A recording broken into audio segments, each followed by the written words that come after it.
ఈరోజే చివరి కార్తీక సోమవారం కనుక ఈరోజు రాత్రి 12 గంటలలోపు అంటే మీరు నిద్రించేలోపు ₹1 ఉప్పు నీటితో ఈ పరిహారం చేస్తే చాలు. పరమేశ్వరుని అనుగ్రహంతో జీవితంలో కోటీశ్వరులుగా మారిపోతారు. కటిక దరిద్రులు అయినా సరే ఖచ్చితంగా కుబేర యోగం పట్టి ఆ ఈశ్వరుని అనుగ్రహంతో కోటీశ్వరులుగా మారిపోతారు. అయితే ఈరోజు పవిత్రమైనటువంటి కార్తీక సోమవారం. ఈరోజు పోతే మళ్ళీ ఏడాది వరకు ఎదురు చూడవలసి ఉంటుంది, అంటే కార్తీక సోమవారం కోసం. ఇలా ఈరోజు కార్తీక పవిత్రమైనటువంటి సోమవారం రోజున ఇక ఈరోజు పోతే మళ్ళీ సంవత్సరం వరకు ఎదురు చూడాలి. కనుక మర్చిపోకుండా ప్రతి ఒక్కరూ కూడా కేవలం రాత్రి పడుకునే ముందు ₹1 ఉప్పు నీటితో ఈ పరిహారం చేస్తే చాలు. ఎంతటి దరిద్రులు అయినా ధనవంతులుగా మారుతారు. అన్నింటికంటే ముఖ్యంగా పరమేశ్వరుని అనుగ్రహంతో మీ సమస్యలు తొలగిపోతాయి, పీడకలలు రాకుండా ఉంటాయి. చాలామంది ఊరికూరికనే భయపడుతూ చాలామందికి అతి త్వరగా దృష్టి అనేది తగులుతూ ఉంటుంది. ఈ దృష్టి దోషం వల్ల కూడా వారు చాలా జీవితంలో సాధించేవి కూడా సాధించలేకపోతూ ఉంటారు. ఐశ్వర్యం అనేది వారి దరి చేరకుండా ఉంటుంది. డబ్బుకి లోటు ఏర్పడుతుంది. కుటుంబంలో సుఖశాంతులు కరువైపోతాయి. ఇలా ప్రతి ఒక్కరూ ఏదో ఒక రకమైనటువంటి సమస్యతో బాధపడుతూ ఉంటారు. ఇలాంటి సమస్యలు కూడా తొలగిపోయి జీవితం అనేది అదృష్టకరంగా ఐశ్వర్యవంతంగా మారాలి అంటే మర్చిపోకుండా ఈరోజు కార్తీక చివరి సోమవారం. ఈరోజు ఎంతో పవిత్రమైనటువంటిది. పరమేశ్వరుణ్ణి భక్తి శ్రద్ధలతో ఈరోజు ఎవరు పూజిస్తారో వారికి సంవత్సరం అంతా కూడా డబ్బు అనేది చేతిలో ఉంటుంది అనడంలో సందేహం లేదు. కటిక దరిద్రుడు అయినా ధనవంతుడిగా మారిపోతారు. కటిక దరిద్రాలు సైతం తొలగిపోతాయి. అదృష్టం అనేది ఖచ్చితంగా కలిసి వస్తుంది. అంతేకాదు వారి జాతకంలో ఉండే ఎలాంటి దోషాలైనా సరే తొలగిపోతాయి. వారికి జాతకరీత్యా బాగా కలిసి వస్తుంది. ₹1 అంటే ఎంతో పవిత్రమైనటువంటిది. ₹1 ఉప్పు నీటితో ఈరోజు రాత్రి పడుకునే ముందు ఈ పరిహారం చేస్తే చాలు. ఖచ్చితంగా మీ జీవితంలో మీరు ఎదుర్కొంటున్న కష్టాలు కావచ్చు, లేదా మీకు రాబోయే ఆపదల నుండి కూడా విముక్తి లభిస్తుంది. సాధారణంగా కార్తీక మాసంను ఎంతో పవిత్రంగా భావిస్తారు. ఈ మాసంలో మనం చేసుకునే పూజలు, వ్రతాలు గొప్ప ఫలితాలను ఇస్తాయి. ఈ మాసంలో శివకేశవుల్ని ఎక్కువగా పూజిస్తూ ఉంటాము. ప్రస్తుతం కార్తీక మాసం అయిపోవడానికి వస్తుంది. ఇక వచ్చే ఆదివారం అంటే డిసెంబర్ 1తో కార్తీక మాసం ముగుస్తుంది. అందుకు రేపు అంటే ఈరోజు 25 సోమవారం రోజున కార్తీక మాసం చివరి సోమవారంను జరుపుకుంటున్నాం.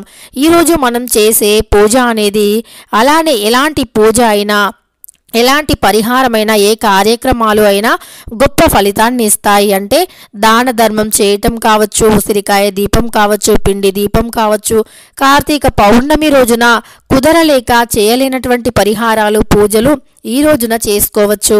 ఈరోజు ఎంతో పవిత్రమైనటువంటిది, పరమేశ్వరునికి అత్యంత ప్రీతికరమైనటువంటిది. అన్ని దారులు మోసుకుపోయి అష్ట కష్టాల్లో చిక్కుకొని అనేక రకాల సమస్యను అనుభవిస్తున్న వారైనా లేదా ఎలాంటి కోరిక అయినా నెరవేరట్లేదు అని బాధపడుతూ ఉన్నా, లేదా కుటుంబంలో సంతోషంగా లేకపోయినా అప్పుల సమస్యలు పీడిస్తూ ఉన్నా, ఇలా ప్రతి సమస్యకు కూడా ఒక పరిష్కారం తప్పకుండా చూపిస్తాడు పరమశివుడు. పరమశివుణ్ణి భోళాశంకరుడు అని పిలుస్తూ ఉంటారు. ఎందుకంటే అడిగిన వరాలను అడిగిన విధంగా ఇచ్చేటటువంటి పరమేశ్వరుడు కనుక భోళాశంకరుడు అని పేరు వచ్చింది. అలానే పరమేశ్వరునికి అభిషేకం అంటే చాలా ఇష్టం. పరమేశ్వరుడు అభిషేక ప్రియుడు కనుక ఈ యొక్క పరమశివుణ్ణి ఈరోజు అభిషేకించిన ఉదయం లేదా సాయంకాలం అభిషేకించిన మంచి ఫలితాలు వస్తాయి. ముఖ్యంగా ఈరోజు సోమవారం ఉదయం నిద్రలేచి శివుణ్ణి పూజించి అభిషేకాలు నిర్వహించాలి. పాలు, పెరుగు, తేనె, నెయ్యి, చక్కెరతో పరమేశ్వరుణ్ణి అభిషేకించాలి. ఈరోజు ఉపవాసం ఉంటే మనము ఎన్నో రకాల పుణ్యాలు మూటగట్టుకున్న వారం అవుతాము. తెలిసి తెలియక చేసుకున్న పాపాలు కూడా తొలగిపోతాయని శాస్త్రం చెబుతుంది. ఈరోజు ముఖ్యంగా గుడిలో నెయ్యి దీపారాధన చేయాలి. పిండితో దీపారాధన అంటే పిండి ప్రమిదలో దీపారాధన చేసిన, ఉసిరికాయ దీపం వెలిగించిన, నెయ్యితో మట్టి ప్రమిదలో దీపారాధన శివాలయంలో చేసిన ఇలా చేయటం వల్ల మనం ఎంతో కష్టపడినా అంటే డబ్బు చేతిలో నిలవట్లేదు అనేటటువంటి రకరకాల కష్టాలు తొలగిపోతాయి. అంతేకాకుండా చక్కెర బెల్లంను రావి చెట్టు లేదా మేడి చెట్టు మొదట్లో పెట్టాలి. ఇలా పెట్టడం వల్ల అవి చీమలు తింటాయి. అలా ఎప్పుడైతే ఇలా చక్కెర లేదా బెల్లాన్ని మేడి చెట్టు కానీ లేదా బిల్వ చెట్టు కానీ లేదా రావి చెట్టు మొదట్లో కానీ పెడతామో దానిని చీమలకు పెట్టినట్టు అవుతుంది. ఆ చీమలు తిన్న వెంటనే మన పాపాలు దరిద్రాలు దోషాలు తొలగిపోతాయని కూడా పండితులు వివరిస్తూ ఉన్నారు. అదేవిధంగా శివుడి ఆలయం అనేది నారాయణుడికి ఆలయంలో ధ్వజస్తంభం అనేది ఉంటుంది కదా. అంటే మనకు విష్ణుమూర్తి ఆలయంలో కావచ్చు లేదా శివాలయంలో కావచ్చు ధ్వజస్తంభం ఉంటుంది కదా. ఆ ధ్వజస్తంభం మీద ఉన్న కాషాయ జెండను ఎగరవేయాలి. అంతేకాకుండా శివుణ్ణి పరమేశ్వరుని రకరకాల అభిషేకంలో మనకు నీటితో చేయవచ్చు, రుద్రాక్షతో చేయవచ్చు, పాలతో చేయవచ్చు, పంచామృతాలతో చేయవచ్చు.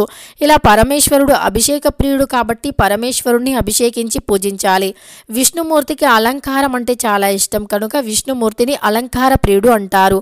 ఇక విష్ణుమూర్తినేమో రంగురంగు పుష్పాలతో అలంకరించాలి. తులసి మాలను విష్ణుమూర్తికి సమర్పించాలి. ఇక పరమేశ్వరునికి ఏమో బిల్వదళాలని సమర్పించాలి. ఇలా రకరకాల పూలతో అలంకరణ చేయాలి. ఇలా చేస్తే మనకు ఏడాది పాటు ఇంట్లో సంపదకు రాజభోగాలకు లోటు అనేది ఉండదు అని శాస్త్రాలు చెబుతున్నాయి. ఈరోజు బియ్యంను నానబెట్టి అదేవిధంగా పండ్ల రసాలతో శివుణ్ణి అభిషేకం చేస్తే మంచి జరుగుతుంది అని శాస్త్రం చెబుతుంది. ప్రతికూల శక్తులు దూరమైపోతాయని కూడా శాస్త్రం స్పష్టంగా వివరిస్తుంది. ఈరోజు ఇలాంటి ఎంతో పవిత్రమైనటువంటి ప్రత్యేకమైనటువంటి పరమశివునికి ఎంతో ప్రీతికరమైనటువంటి రోజున మరి ఈ విధంగా ఈ పూజలు చేస్తే ఈ నియమాలు పాటిస్తే తప్పకుండా మన యొక్క దరిద్రాలు తొలగిపోతాయి. దరిద్ర బాధలన్నీ కూడా తొలగిపోతాయని శాస్త్రం చెబుతుంది. మరి ఈరోజు రాత్రి పడుకునే ముందు ₹1 అలానే ఉప్పు నీటితో ఏ పరిహారం చేయాలో ఇప్పుడు తెలుసుకుందాం. ఇక మన జీవితంలో మనం ఎన్నో రకాల చెడులను చూస్తూ ఉంటాము. దానికి ఖచ్చితంగా కారణం దుష్టశక్తి యొక్క చెడు ప్రభావం. అంతేకాదు చెడు గాలి, ఈ యొక్క పీడ గాలుల వల్ల మన జీవితంలో అనుకున్నది సాధించలేకపోతూ ఉంటాము. జీవితంలో అనేక రకాల కష్టాలు కూడా ఎదురవుతూ ఉంటాయి. దరిద్ర బాధలు అనేవి మనల్ని బాధ పెడుతూ ఉంటాయి, పీడిస్తూ ఉంటాయి.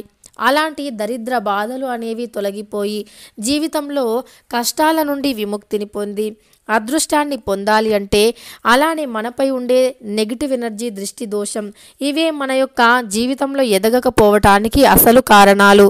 నరదృష్టికి నల్లరాయి కూడా పగులుతుంది అంటారు పెద్దలు.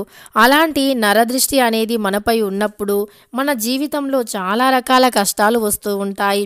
ఇలా నరదృష్టిని తొలగించుకోవటానికి ఈ యొక్క పరిహారం ఎంతో మంచిగా పనిచేస్తుంది అని చెప్పుకోవచ్చు.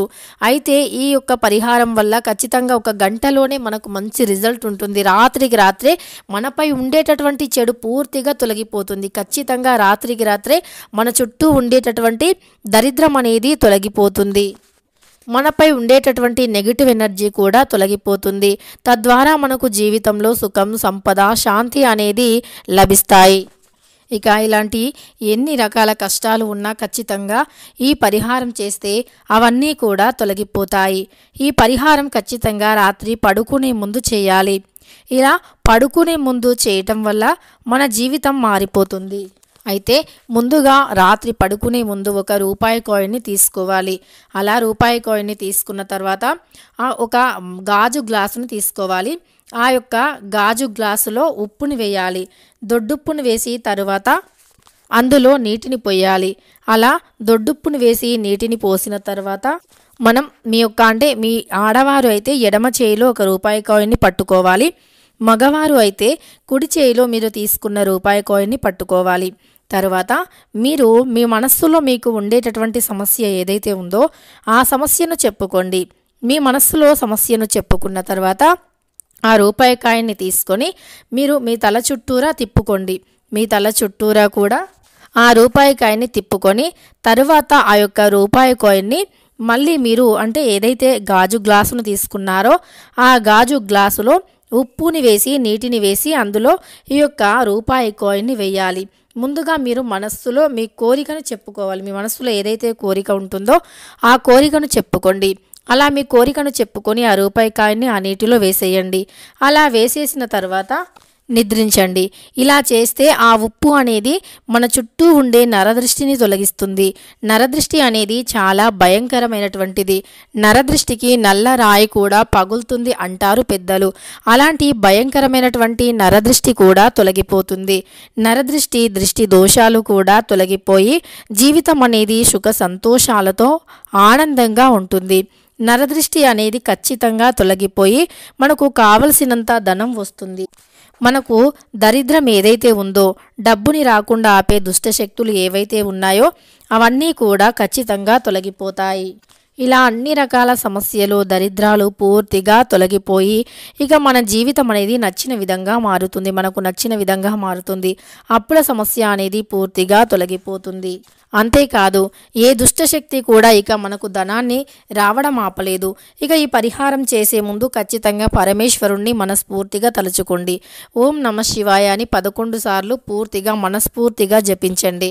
తరువాత ఇలా చేస్తే ఖచ్చితంగా మీ యొక్క సంపద అనేది పెరుగుతుంది. ధనం రాకుండా ఆపే దుష్టశక్తులు తొలగిపోతాయి. ఇక మనకు ధనం రావడాన్ని ఏ దుష్టశక్తి కూడా ఆపలేదు. తెలుసుకున్నారు కదా, ఎంతో పవిత్రమైనటువంటి ఎంతో విశేషమైనటువంటి కార్తీక సోమవారం. ఈ రోజుతో లాస్ట్, అంటే చివరి కార్తీక సోమవారం. మళ్ళీ ఇలా కార్తీక సోమవారం రావాలి అంటే మనం సంవత్సరం వరకు వెయిట్ చేయాలి. కనుక ఈరోజు ప్రతి ఒక్కరూ కూడా మర్చిపోకుండా రాత్రి 12 గంటలలోపు, అంటే మీరు నిద్రించేలోపు ఈ ఒక చిన్న పరిహారాన్ని చేస్తే చాలు, ఖచ్చితంగా ధనవంతులుగా మారిపోతారు. అదృష్టం కలిసి వస్తుంది. విపరీతంగా అదృష్టం కలిసి వస్తుంది. ఇక ఆ వీడియో నచ్చితే లైక్ చేయడం మర్చిపోకండి. ఇలాంటి ఎన్నో వీడియోస్ కోసం ఛానల్ని తప్పకుండా సబ్స్క్రైబ్ చేసుకోండి.